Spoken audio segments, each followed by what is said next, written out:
Madali siyang nagsalita. Senior sister, sandali. Ang forbidden area ay puno ng panganib. Kung malasing ka at makasalubong ang ibang disipulo ng immortal sect, magiging malaking problema iyon. Medyo nagalit si Bingling. Malasing. Hindi ako malalasing sa buhay na ito. Nakalimutan na ba ni Junior Brother kung paano ka ko pinatumba noong nakaraang beses? Naaalala ko, maliban sa tanga at mapaglaro na senior apprentice sister na ito, sino pa ang magkakaroon ng ganoong ekspresyon? Habang malapit ng sumipsip ulit si Bingling, nakita niyang nawala ang kanyang wine jar sa ere. Senior apprentice sister, hindi na talaga makakainom pa. Hindi, ibalik mo sa akin, Lin Xuan, ang kulit mo. Pagkatapos ay lumapit siya kay Lin Xuan, idinikit ang kanyang maliit na dibdib sa balikat nito ng may malungkot na mga mata. Hoy, hayaan mo akong uminom. Pakiusap, hayaan mo ako. Nagmadaling binitawan ni Lin Xuan at nahulog ang wine jar sa lupa. Senior sister, hindi gumagana sa akin ang beauty trap. Para sa kaligtasan ko, paumanhin.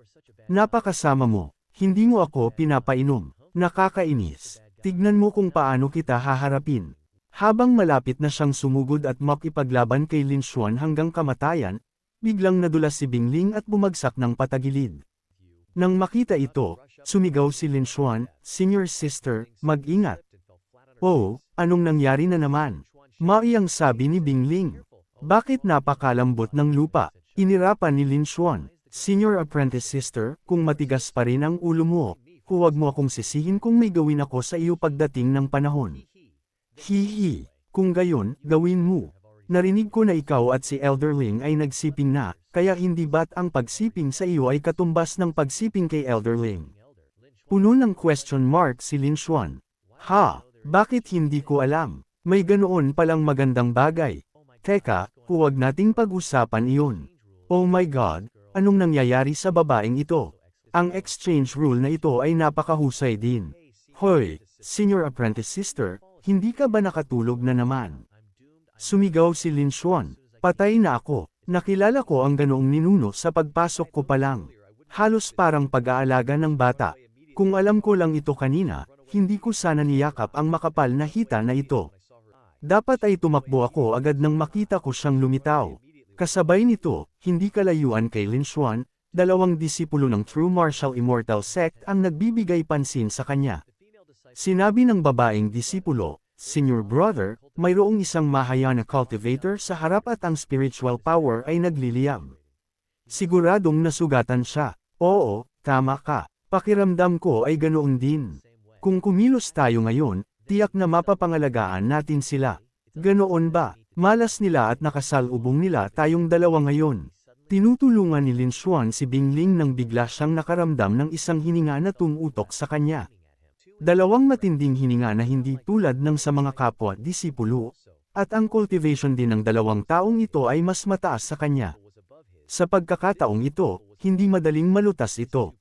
Nang makita ng dalawa na tila nasugatan si Bingling, bumaba sila ng walang pag-aalinlangan. Oh, Senior Brother, nadiskubre tayo ng batang ito muna.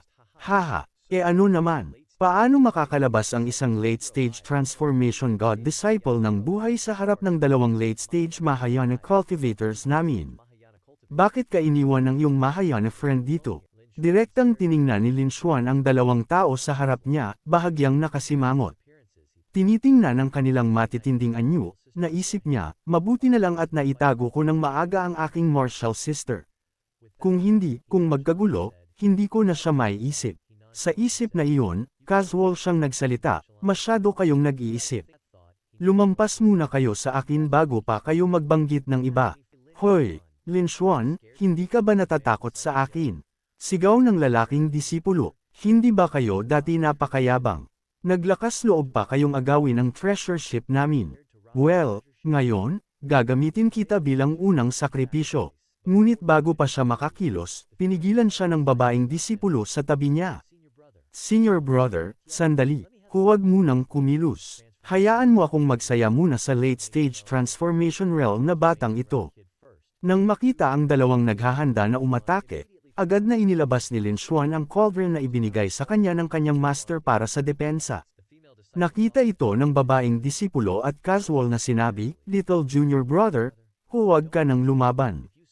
Kung paglilingkuran mo ng komportable ang big sister na ito, baka patawarin kita." Ngumisi si Lin Xuan. "Masyadong masama, hindi mo tipo ang hitsura mo." Nang marinig ang mga salita ni Lin Xuan, galit na sumigaw ang babaeng disipulo, "Gusto mo talagang mamatay." Sa sandaling matapos siyang magsalita, isang malaking palm print ang dumiretso kay Lin Xuan. Hindi rin basta-basta si Lin Xuan, iwinagayway ang kanyang espada upang harangan ito. Nang makita na hinaranggan ng maayos ang kanyang teknik, hindi napigilan ng babaeng disipulo ang magbago ng ekspresyon. Anong klaseng teknik ito? Napakabilis. Hindi tama. Ang pag-atake na ito ay kapantay ng isang Great Ascension Realm expert sa peak, at halos hindi niya makayanin gamit ang lakas ng isang Transformation Realm Cultivator. Baka, hindi naman siguro ganoon kalakas. Boom! Isa pang malakas na pagsabog ang umalangaw-ngaw. Naramdaman ni Lin Xuan na tila namali siya sa atake. Medyo naiinis siya. Hindi tumama. Ang mga Great Ascension Cultivators ay masyadong malakas. Sa ganoong kalapit na distansya, sa harap ng biglaang atake na iyon, kaya nilang umiwas agad. Ngunit nang tiningnan niya ulit ng maigi, nagulat siya. Nahati siya sa dalawa. Ngunit bakit wala akong naramdaman nang hiwain ko siya? Masyado bang mahina ang Great Ascension Cultivator na ito, o masyado bang malakas ang treasure ko? Ngunit kung kaya nitong pumatay ng isang Great Ascension Cultivator nang walang patak ng dugo, kung gayon, marahil ay masyado lang itong malakas. Nakita ng lalaking disipulo ang kanyang martial sister na agad na nahati sa dalawa at naramdaman niyang umiikot ang mundo. "Naglakas loob kang patayin ang aking martial sister. Ngayon, dudurugin kita sa 100 piraso upang ipaghiganti ang aking martial sister." Sa sandaling matapos siyang magsalita, ang staff sa kanyang kamay ay bumaril patungo kay Lin Xuan. Nagmadaling umilag si Lin Xuan. Ang malaking puno sa likuran niya ay nawasak sa mga piraso dahil sa atake na ito. Walang tigil na pinilit ng lalaki ang kanyang kalamangan, muling umaatake. "Kaya kang tumakbo sa unang araw, ngunit kaya mo bang tumakbo sa ika-15? Mamatay ka." Lumingon si Lin Xuan at sumulyap sa likod niya. "Sino ang nagsabing gusto kong tumakbo? Akala mo natatakot ako sa iyo, dude? Nakita ko lang ang halos 80% ng iyong lakas. Sa kasalukuyan mong lakas, kulang ka pa rin para patayin ako." Dahil doon, iwinagayway ni Lin Xuan ang kanyang kamay at isang bugzo ng spiritual energy ang direktang bumaril upang salubungin ang atake ng kalaban. Nang makita si Lin Xuan na hindi na tumatakbo, malakas na tumawa ang lalaking disipulo. "Kung gayon, subukan mo. Isa ka lang late-stage transformation realm na bata." Boom, boom, boom. Nagbanggaan ang dalawang atake at isang malaking pagsabog ang agad na lumitaw. Nagulat ang lalaking disipulo na nakatingin kay Lin Xuan. Bakit? Bakit nangyayari ito? Naduraj ang aking atake ng kanyang depensa. Lihim na lumapag si Lin Xuan ng walang galos.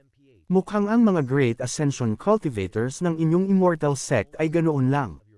Nakikipag-away sa ibang Immortal Sects nang hindi alam ang sarili ninyong lakas.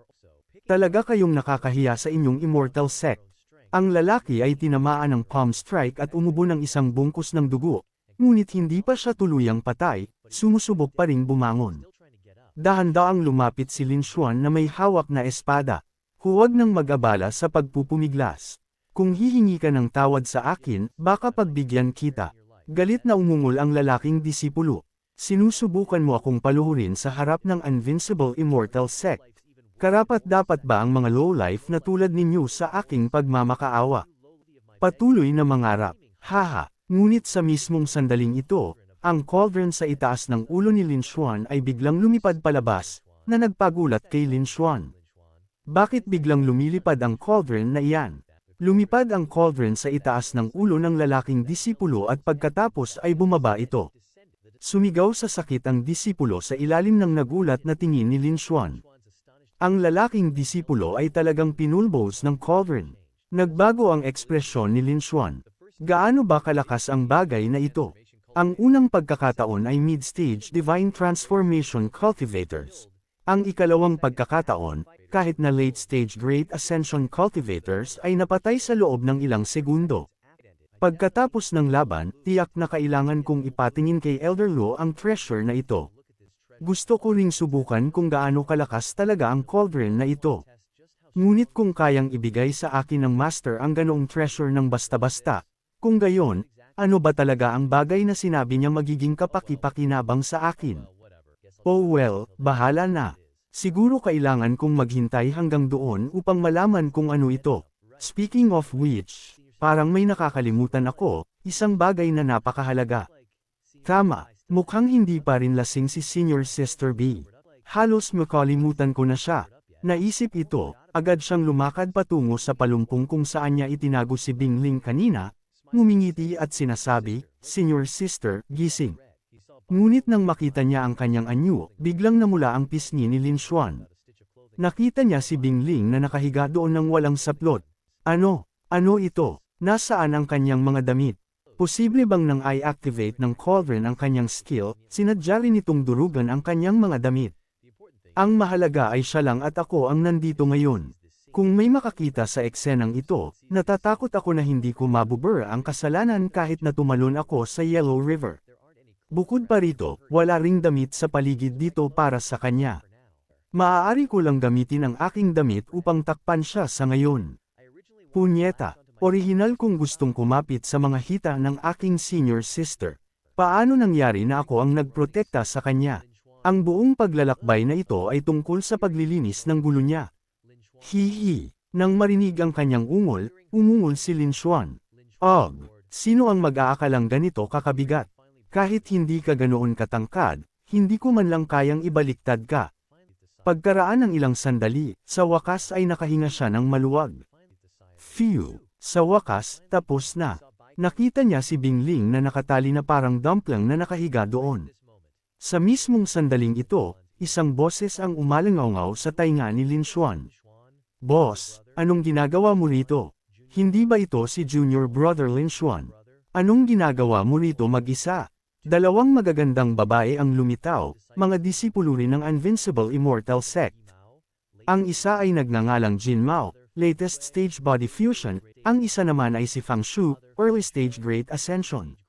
Nang makita ang dalawa na papalapit, agad na itinaas ni Lin Xuan ang kanyang kamay upang pigilan sila. Sandali, Senior Sisters, ang password. Agad na inihagis ang dalawang jade pendants. Mga disipulo ng Invincible Immortal Sect, nagngangalang Jin Mao, Fang Shu. Nag-thumbs up si Lin Xuan. Senior Sisters, sa wakas ay dumating na kayo. Oo, may mga matinding spiritual energy fluctuations na nagmumula sa unahan. Orihinal na ayaw naming makialam, ngunit pagkatapos maramdaman ang inyong aura at ng Senior Sister, agad kaming nagmadaling pumunta rito. Anong nangyari? Kinamot ni Lin Xuan ang kanyang ulo. Huwag na nating pag-usapan iyan muna. Senior Sisters, mayroon ba kayong spare clothes? Pagkatapos nito, itinulak ni Lin Xuan ang dumpling na si Bingling. Kung mayroon kayo, pakiusap tulungan niyo siyang magsuot ng damit. Umatras ng 3 metro ang dalawang magagandang babae, nakatingin kay Lin Xuan ng masusi. Nang makita ito, mabilis na ikanaway ni Lin Xuan ang kanyang mga kamay. Huwag niyo akong pagkamalian. Wala akong ginawa. Masyadong nainom si Senior Sister at nagkataon na nakasalubong namin ang dalawang Great Ascension Stage Disciples mula sa True Martial Immortal Sect, kaya ginamit ko ang life-saving treasure na ibinigay sa akin ng Master, agad na pinatay ang dalawang iyon. Ngunit sa kalagitnaan, nagkamali ako at aksidenteng napunit ang damit ng Senior Sister. Nang marinig ito, hindi napigilan ng dalawang babaeng disipulo na magbago ang ekspresyon. Great Ascension Stage Disciples, at dalawang Great Ascension Stage Disciples pa. Kailan pa naging ganoon kadali silang patayin? Ngumiti si Lin Xuan. Ang umasa sa akin ay medyo malaki, syempre. Ngunit sa pag-asa sa magic weapon na ibinigay sa akin ng Master, kaya kung harapin ang dalawang iyon sa kanilang panig sa isang iglap. Sa isang iglap, tumanggo ang dalawang babaeng disipulo matapos marinig iyon. Ganoon pala. Ipagpalat na natin siya. Pagkaraan ng halos 2 oras, dahan-daang nagising si Bingling, nahihilo pa rin. Anong nangyari sa akin? Nakita ni Fang Shu si Bingling na nagising at tuwang-tuwa na sinabi, Senior Sister, sa wakas ay gising ka na. Ang galing. Dahan-daang lumapit si Lin Xuan at mahinang sinabi, "Makinig ka, Senior Sister Bing, sa tingin ko kailangan nating pag-usapan ng seryoso ang problema mo sa pag-inom. Bagaman malakas ang iyong cultivation, kung patuloy kang ganito, magiging pasanin ka." Dahan-daang lumapit si Bing Ling at ipinatong ang kanyang kamay sa balikat ni Lin Xuan.